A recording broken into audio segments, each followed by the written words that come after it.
എൻ്റെ പേര് സൗമ്യ ബിബിൻ. ഞാൻ കോട്ടയം ജില്ലയിലെ ഉഴവൂർ എന്ന സ്ഥലത്തു നിന്ന് വരുന്നു. ഞാൻ ഉടമ്പടി എടുത്തത് 2022 മെയ് 27 തീയതിയാണ്. ഉടമ്പടി എടുക്കാനുണ്ടായ സാഹചര്യം എന്ന് പറയുന്നത് 2021 മുതൽ ഞാൻ OET ഞാനൊരു നേഴ്സാണ്, സൗദിയിൽ വർക്ക് ചെയ്യുമായിരുന്നു. അപ്പം ഞാൻ 2021 മുതൽ ഒരു OET ട്രൈ ചെയ്യുന്നുണ്ടായിരുന്നു. അപ്പം ആദ്യത്തെ പ്രാവശ്യം ഞാൻ OET എഴുതി, അതെനിക്ക് കിട്ടിയില്ല. പിന്നെ ഞാൻ ട്രൈ ചെയ്യുന്നുണ്ട്, ഡേറ്റ് എടുക്കാനായിട്ടും എക്സാം എഴുതാനായിട്ടും ഒക്കെ നോക്കുന്നു. പക്ഷേ ഓരോരോ തടസ്സങ്ങൾ കാരണം എനിക്ക് OETയുടെ ഡേറ്റ് എടുക്കാനോ അങ്ങനെ എക്സാം എഴുതാനോ സാധിക്കുന്നില്ല. പക്ഷേ ഞാൻ ഓൺലൈനിൽ OET പഠിക്കുന്നുണ്ടായിരുന്നു. അപ്പോഴെല്ലാം ഞാൻ ഓരോ സമയം കിട്ടുമ്പോഴും ആരോടെങ്കിലും ചോദിച്ച് ഡേറ്റ് എടുക്കാനുള്ള കാര്യങ്ങളൊക്കെ ചെയ്യും. പക്ഷേ ഓരോരോ തടസ്സങ്ങൾ, ചിലപ്പോൾ പൈസ റെഡി ആകുമ്പോൾ ഡേറ്റ് കിട്ടത്തില്ല, ഡേറ്റ് കിട്ടുമ്പോൾ നമ്മുടെ ഈ പൈസ ഉണ്ടാകത്തില്ല.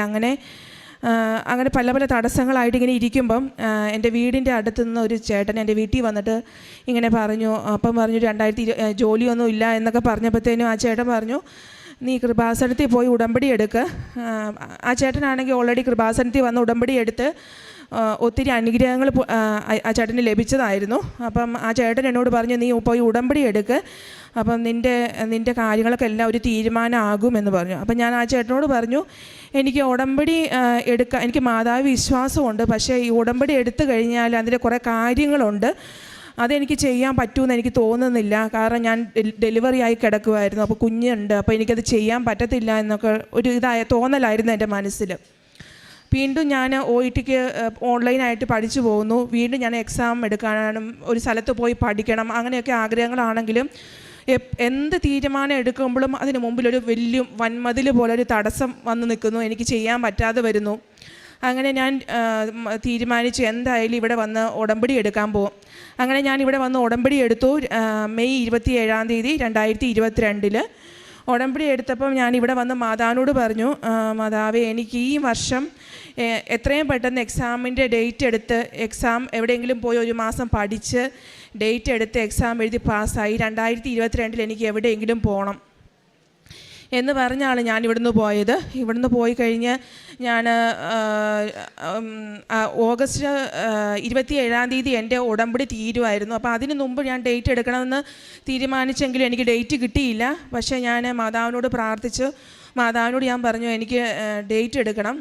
അപ്പം സെപ്റ്റംബർ 2 തീയതി ഒരു ഡേറ്റ് കിടപ്പുണ്ടെന്ന് പറഞ്ഞു. അപ്പം മാതാവിനോട് ഞാൻ പ്രാർത്ഥിച്ചിട്ട് പറഞ്ഞു, സെപ്റ്റംബർ 2 തീയതി എൻ്റെ ഡേറ്റ്, എനിക്ക് എക്സാമുള്ള ഡേറ്റ് എനിക്ക് അനുവദിച്ചതാണെങ്കിൽ മാതാവ് എനിക്കൊന്ന് കാണിച്ചു തരണം. എന്നിട്ട് ഞാൻ മാതാവിൻ്റെ മുമ്പിൽ 3 പേപ്പറിനകത്ത് എഴുതി യെസ് ഓർ നോ 3 പ്രാവശ്യം മാതാവിൻ്റെ മുമ്പിലിട്ടു. അപ്പോൾ 2 പ്രാവശ്യം എനിക്ക് യെസ് എന്ന് വന്നു. അങ്ങനെ ഞാൻ സെപ്റ്റംബർ 2 തീയതി ഡേറ്റ് എടുത്തു. അപ്പം ഓഗസ്റ്റ് 1 തീയതി തൊട്ട് ഓഗസ്റ്റ് 30 തീയതി വരെ ഞാനൊരു ഇൻസ്റ്റിറ്റ്യൂട്ടിൽ പോയി പഠിച്ചു. അപ്പം ഞാൻ 2021 22 ഏപ്രിൽ എക്സാം എഴുതിയെങ്കിലും പിന്നെ ഞാൻ എഴുതുന്നത് 2023 സെപ്റ്റംബറിലാണ്. അപ്പോൾ എനിക്ക് അത്രയും വർഷത്തെ ഗ്യാപ്പുണ്ട്. അത്രയും വർഷം OETയുടെ നിന്ന് ടച്ച് വിട്ടുപോയി. ഞാൻ ഓൺലൈനിൽ പഠിക്കുന്നുണ്ടെങ്കിലും പോലും എനിക്ക് ഇൻസ്റ്റിറ്റ്യൂട്ടിൽ പോയി പഠിച്ചപ്പോൾ അവരുടെ അപ്പം എത്താൻ പറ്റുന്നില്ല. എല്ലാവർക്കും അറിയാം, B ഗ്രേഡ് എന്ന് പറയുന്നത് 30 മാർക്കിന് കൂടുതൽ വേണം. അപ്പോൾ എൻ്റെ കൂട്ടത്തിലുള്ളവർക്ക് എല്ലാ പിള്ളേർക്കും 30 മാർക്കും 31 അങ്ങനെയാണ് കിട്ടുന്നത്. എനിക്ക് എപ്പോഴും 25, 27 മാർക്കാണ് കിട്ടിക്കൊണ്ടിരുന്നത്. എൻ്റെ കോൺഫിഡൻസ് എല്ലാം പോയി. അപ്പോൾ അച്ഛൻ പറഞ്ഞ് ഞാൻ ഓർക്കുന്നുണ്ട്, ദൈവം അനുഗ്രഹിക്കുന്നതിന് മുമ്പായിട്ട് നമ്മുടെ കോൺഫിഡൻസ് എടുത്ത് കളയും. അപ്പം ഞാൻ ഓർത്ത്, ദൈവം എന്നെ അനുഗ്രഹിക്കുകയായിരിക്കും. അങ്ങനെ ഞാനിങ്ങനെ മാതാവിനോട് ഞാൻ പ്രാർത്ഥിച്ചു. അങ്ങനെ സെപ്റ്റംബർ 2 എന്നാലും എനിക്ക് എപ്പോഴും 27, 28 മാർക്കാണ്. ഒരിക്കൽ പോലും എനിക്ക് 30 മാർക്ക് കിട്ടിയിട്ടില്ല. വളരെ റെയറായിട്ട് മാത്രമേ 30 കിട്ടിയിട്ടുള്ളൂ. എങ്കിലും സെപ്റ്റംബർ 2 തീയതി ഞാൻ മാതാവിനെ പ്രതീക്ഷിച്ച് എക്സാം എഴുതാൻ പോയി. എക്സാം ഹോളിൽ കയറുന്നതിന് മുമ്പ് ഞാൻ മാതാവിനോട് പറഞ്ഞു, എൻ്റെ കഴിവുകൊണ്ട് ഞാൻ ഏതായാലും OET പാസ്സാകത്തില്ല, ഞാൻ മാതാവിൻ്റെ കാര്യങ്ങളിലേക്ക് തരുവാണ്, മാതാവ് എന്നെ പാസ്സാക്കണം. അങ്ങനെ ഞാൻ കയറി. ലിസണിങ് എല്ലാവർക്കും അറിയാം, ആദ്യം 24 ക്വസ്റ്റ്യൻസ് ഉണ്ട്. നമ്മളത് ആദ്യം എനിക്ക് കണ്ടിന്യൂസ് ആയിട്ട് എനിക്ക് എഴുതാൻ കിട്ടി. റീഡിങ് ആയപ്പോഴത്തേനും 20 ക്വസ്റ്റ്യൻ 15 മിനിറ്റ് കൊണ്ട് നമ്മൾ ചെയ്യണം. അപ്പം എനിക്ക് 18 ക്വസ്റ്റ്യനേ ചെയ്യാൻ പറ്റിയത്തുള്ളൂ. അപ്പോഴത്തേനും എൻ്റെ സമയം തീർന്നു പോയി. അപ്പോൾ എനിക്ക് ഭയങ്കര സങ്കടമായിപ്പോയി. 20 ക്വസ്റ്റ്യൻ അറ്റൻഡ് ചെയ്തിട്ടും ആൾക്കാർ ജയിക്കാത്ത ആൾക്കാരുണ്ട്. അപ്പം ഞാൻ ഓർത്ത്, ദൈവമേ, ഞാൻ ഇത്രയും എളുപ്പമായിരുന്നു റീഡിങ് പൊതുവേ, എന്നിട്ടും എനിക്ക് ചെയ്യാൻ പറ്റിയില്ല. അപ്പോൾ എനിക്ക് ഭയങ്കര വിഷമമായപ്പോൾ ഞാൻ മാതാവിനോട്, അപ്പോൾ ഞാൻ എൻ്റെ കയ്യിൽ ഉടമ്പടിയുടെ കാശുരൂപം ഉണ്ടായിരുന്നു, അത് ഞാൻ മുറുക്കെ പിടിച്ചു. അപ്പം മാതാവ് എന്നോട് അപ്പം ഞാൻ മനസ്സിൽ വിചാരിച്ചു ചിലപ്പോൾ മാതാവിൻ്റെ തീരുമാനമായിരിക്കും എനിക്ക് 18 ക്വസ്റ്റ്യൻ അറ്റൻഡ് ചെയ്യാനുള്ളത്. അത് കഴിഞ്ഞ് കഴിയുമ്പോഴത്തേനും എന്നെ ജയിപ്പിക്കാനുള്ള ഉത്തരവാദിത്വം ഞാൻ ഓൾറെഡി പറഞ്ഞായിരുന്നു എൻ്റെ കഴിവുകൊണ്ട് പാസ്സാകത്തില്ലെന്ന്. അങ്ങനെ അപ്പം എൻ്റെ മനസ്സിലൊരു കോൺഫിഡൻസ് വന്നു. ഞാൻ അങ്ങനെ എക്സാം അറ്റൻഡ് ചെയ്തു. സ്പീക്കിംഗ് എന്ന് പറയുമ്പോൾ ഞങ്ങൾ 6 പേര് ഞാൻ പഠിച്ച ഇൻസ്റ്റിറ്റ്യൂട്ടിൽ നിന്ന് 6 പേര് ഒരുമിച്ചാണ് ഞങ്ങൾ OET എഴുതാൻ പോയത്. അവർക്കെല്ലാം കിട്ടിയതിലും എളുപ്പമായിട്ടൊരു സ്പീക്കിംഗ് ടോപ്പിക് എനിക്ക് മാതാവ് തന്നു. അത് ഞാൻ നല്ല കോൺഫിഡൻസോടുകൂടി എനിക്ക് പറയാനായിട്ട് സാധിച്ചു. അങ്ങനെ എക്സാം കഴിഞ്ഞ് ഞാൻ വീട്ടിൽ വന്നു കഴിഞ്ഞപ്പോഴത്തേനും ഇങ്ങനെ 16 ദിവസം കഴിഞ്ഞാണ് റിസൾട്ട് വരുന്നത്. അപ്പോൾ അതിൻ്റെ ഇടയ്ക്ക് എനിക്ക് ഭയങ്കര ടെൻഷനും ഇതുമായിട്ട് ഞാൻ മാതാവിനോട് പറഞ്ഞ് ഞാൻ ഉടമ്പടി എടുത്തതാണ്. അപ്പോൾ എന്നാലും എനിക്ക് ഈ OET ഞാൻ പാസ്സാകുമെന്നുള്ളത് എനിക്കൊരു അടയാളം മാതാവ് കാണിച്ചു തന്നെ ദയവായിട്ട് എൻ്റെ ഒരു മനസ്സമാധാനത്തിന് വേണ്ടിയാണ് എന്ന് പറഞ്ഞു. അങ്ങനെ ഒരു ദിവസം ഞാൻ ഉടമ്പടി പ്രാർത്ഥന വൈകുന്നേരം കുടുംബ പ്രാർത്ഥനയ്ക്ക് ശേഷം ചെല്ലുമ്പം മാതാവ് എന്നെ കാണിച്ചു തരുവാണ്. ഞാൻ ഈ കൃപാസന തിരുസന്നിധി വന്ന് സാക്ഷ്യം പറയുന്നത്, എൻ്റെ ഹസ്ബൻഡിൻ്റെ കൂട്ടത്തിൽ വന്ന് സാക്ഷ്യം പറയുന്നത് മാതാവിനെ കാണിച്ചു തന്നു. അപ്പോൾ എനിക്ക് തോന്നി ഞാൻ OET പാസ്സാകും, മാതാവ് എൻ്റെ കാര്യം ഏറ്റെടുത്തിട്ടുണ്ട് എന്നെനിക്ക് മനസ്സിലായി. പിന്നെ ഇവിടുത്തെ ഉടമ്പടി പ്രകാരമുള്ള കാര്യങ്ങളൊക്കെ ഞാൻ ചെയ്യുമായിരുന്നു.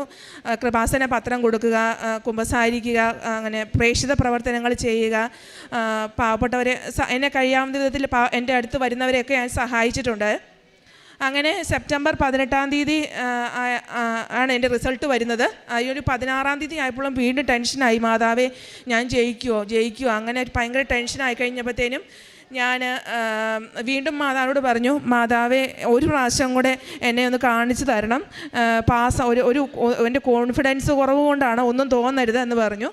അപ്പം മാതാവ് എന്നെ കാണിച്ചു തന്നു. പ്രാർത്ഥിച്ചപ്പോൾ മാതാവിൻ്റെ കയ്യിൽ ഒരു വെള്ള ബോർഡ്, അതിനകത്ത് OET പാസ് എന്ന് എഴുതി എന്നെ കാണിച്ചു തന്നു. അപ്പോൾ എനിക്ക് കംപ്ലീറ്റ്ലി ഉറപ്പായി. പിന്നെ എനിക്കൊരു ടെൻഷനും ഉണ്ടായിരുന്നില്ല. സെപ്റ്റംബർ 18-ാം തീയതി 12 മണിക്കാണ് റിസൾട്ട് വരുന്നത്. ആ സമയത്ത് ഞാൻ മാതാവിനോട് പറഞ്ഞു, മാതാവ് എനിക്ക് എക്സാമിൻ്റെ റിസൾട്ട് നോക്കുമ്പോൾ എനിക്ക് ടെൻഷനാണ്, കിട്ടിയില്ലെങ്കിൽ എനിക്ക് ഭയങ്കര പേടിയാണ്, അതുകൊണ്ട് വേറെ ആരെങ്കിലും ഒന്ന് നോക്കിയിട്ട് എനിക്കൊന്ന് എൻ്റെ റിസൾട്ട് വിളിച്ച് പറയണമെന്ന് പറഞ്ഞു. അങ്ങനെ എന്നെ ഇൻസ്റ്റിറ്റ്യൂട്ടിൽ പഠിപ്പിച്ച ഒരു ടീച്ചർ എൻ്റെ റിസൾട്ട് വിളിച്ച് പറഞ്ഞു, സൗമ്യ നീ ഇത്രയും നേരമായിട്ട് OETയുടെ റിസൾട്ട് നോക്കിയില്ലേ, നീ പാസ്സാന്ന് പറഞ്ഞു. അപ്പോൾ ഞാൻ പറഞ്ഞു, ഏതാ അയർലൻഡ് സ്കോറാണോ അതോ ക്ലബിംഗ് സ്കോറേ ഉള്ളോ ടീച്ചറേന്ന് ചോദിച്ചപ്പോൾ എന്നോട് പറഞ്ഞു, ഇല്ല നിനക്ക് ഫുൾ B ഉണ്ട് എന്ന് പറഞ്ഞ് മാതാവ് പറഞ്ഞു. പിന്നെ ഞാനത് OETയിൽ ലോഗിൻ ചെയ്ത് നോക്കിയപ്പം മാതാവ് എനിക്ക് ഫുൾ B ഗ്രേഡ് തന്ന് UK സ്കോർ തന്ന് അനുഗ്രഹിച്ചു. അതിനുശേഷം പേപ്പർ വർക്കുകളാണെങ്കിൽ പോലും അതിനുശേഷം ഒരു പേപ്പർ വർക്കുകൾ നടക്കുവാണ് UKയ്ക്കുള്ളത്. അപ്പം എൻ്റെ ഒരു രജിസ്ട്രേഷൻ്റെ പ്രോബ്ലം വന്നു. ഞാൻ ബാംഗ്ലൂരാണ് പഠിച്ചിരുന്നത്.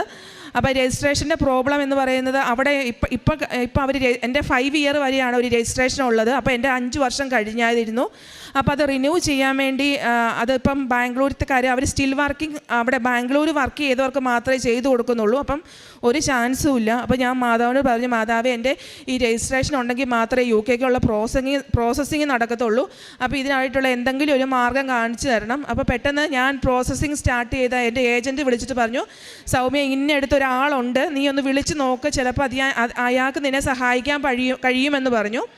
ഞാൻ അയാളെ വിളിച്ച് സംസാരിച്ചപ്പോൾ അയാൾ പറഞ്ഞു, പെട്ടെന്ന് നീ സർട്ടിഫിക്കറ്റ് എനിക്ക് കൊറിയർ അയച്ചതാ, ഒരാഴ്ചക്കുള്ളിൽ ഞാൻ ചെയ്തു തരാമെന്ന് പറഞ്ഞു. അതുപോലെ തന്നെ ഒരാഴ്ചക്കുള്ളിൽ എൻ്റെ രജിസ്ട്രേഷൻ എനിക്ക് ചെയ്ത് എൻ്റെ കൈ കിട്ടി.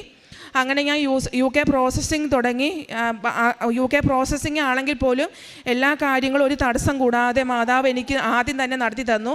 എല്ലാവർക്കും അറിയാം CBT എക്സാം ഉണ്ട് UK പ്രോസസ്സിങ്ങിന്. ആ എക്സാം ഞാൻ ആദ്യത്തെ അറ്റംപ്റ്റിൽ തന്നെ 1 മാസം കൊണ്ട് എനിക്ക് എഴുതി പാസ്സാകാൻ സാധിച്ചു. പിന്നെ ഇൻ്റർവ്യൂ ആണെങ്കിൽ പോലും ഞാൻ വേറെ ഒരു ഇൻ്റർവ്യൂ പോലും അറ്റൻഡ് ചെയ്തിട്ടില്ല. ആദ്യം എനിക്കൊരു ഇൻ്റർവ്യൂ വന്നു. ആ ഇൻ്റർവ്യൂ ഞാൻ ആദ്യം തന്നെ ഫസ്റ്റ് കാൻഡിഡേറ്റ് ആയിരുന്നു. ഞാൻ ആദ്യത്തെ ഇൻ്റർവ്യൂ തന്നെ എനിക്ക് സെലക്ഷൻ കിട്ടി. ഇൻ്റർവ്യൂവിന് തുടങ്ങുന്നതിന് മുമ്പ് തന്നെ ഞാൻ മാതാവിനോട് പറഞ്ഞു, മാതാവേ എനിക്ക് അവർ പറയുന്നത് എല്ലാം അറിയാമല്ലോ, ഇംഗ്ലീഷുകാരാണ്, അവർ പറയുന്നത് മനസ്സിലാക്കാനുള്ള കൃപ തരണേ, എല്ലാം മാതാവിൻ്റെ കരങ്ങളിൽ സമർപ്പിക്കുകയാണ്, എനിക്ക് ഇൻ്റർവ്യൂ തരണം എന്ന് പറഞ്ഞു. അങ്ങനെ ഞാൻ ഇൻ്റർവ്യൂ നല്ല കോൺഫിഡൻ്റായി അറ്റൻഡ് ചെയ്ത് എനിക്ക് ആദ്യ ഇതിൽ തന്നെ സെലക്ഷൻ കിട്ടി. പിന്നെ പ്രോസസ്സിങ് എല്ലാം ഒരു തടസ്സവും കൂടാതെ എല്ലാ കാര്യങ്ങളും ഒരാൾ എൻ്റെ കൂടത്തിൽ നിന്ന് ചെയ്തു തരുന്നത് പോലെ എല്ലാ കാര്യങ്ങളും മാതാവ് എനിക്ക് നടത്തി തന്നു. അതുപോലെ തന്നെ ഈ നവംബർ ഈ പ്രോസസ്സിങ്ങിൻ്റെ സമയത്ത് ഞാൻ മാതാവിനോട് പറഞ്ഞു, ഡിസംബർ 31, 2022 ഒന്നെങ്കിൽ എനിക്ക് എന്തെങ്കിലും ഒരു പ്രോസസ്സ് സ്റ്റാർട്ട് ചെയ്യാനുള്ള അനുഗ്രഹം തരണം, അല്ലെങ്കിൽ എനിക്ക് ഇവിടുന്ന് പോകാനുള്ള അനുഗ്രഹം തരണമെന്ന് ഞാൻ മാതാവിനോട് പ്രാർത്ഥിച്ചായിരുന്നു. മാതാവ് ഡിസംബർ 20 എൻ്റെ കയ്യിൽ എനിക്ക് ടിക്കറ്റ് തന്നു. അടുത്ത ബുധനാഴ്ച, അതായത് ജാനുവരി 10 ഞാൻ UK പോവുകയാണ്. ഇത്രയും അനുഗ്രഹങ്ങൾ തന്ന കൃപാസന മാതാവിനും ഈശോയ്ക്കും 1000 നന്ദി. അതുപോലെ തന്നെ ഈ ഉടമ്പടി പ്രകാരമുള്ള എല്ലാ കാരുണ്യ പ്രവൃത്തികളും ഞാൻ എന്നെ പറ്റുന്ന രീതിയിൽ പാലിക്കാനായിട്ട് ശ്രമിക്കുന്നുണ്ടായിരുന്നു. അതിൻ്റെയൊക്കെ ഫലമായിട്ട് കൃപാസന പത്രം ഞാൻ എല്ലാവർക്കും കൊടുക്കുമായിരുന്നു. പിന്നെ എൻ്റെ ഫ്രണ്ട്സിനോടൊക്കെ എന്നോട് ദുഃഖങ്ങൾ പറയുന്നവരോടൊക്കെ ഞാൻ കൃപാസന മാതാവിനെക്കുറിച്ച് പറയുമായിരുന്നു. പിന്നെ ഓൾഡ് ഏജ് ഹോമുകളിലൊക്കെ പോയി അവരെ സഹായിക്കും. പിന്നെ എന്നെ പറ്റാവുന്ന രീതിയിൽ പാവപ്പെട്ടവർക്കൊക്കെ എന്നെ പറ്റാവുന്ന രീതിയിൽ ഞാൻ ധനസഹായം ചെയ്യുമായിരുന്നു. ഇതിൻ്റെയൊക്കെ ഫലമായിട്ട് മാതാവ് എന്നെ ദൈവം അനുഗ്രഹിച്ചു.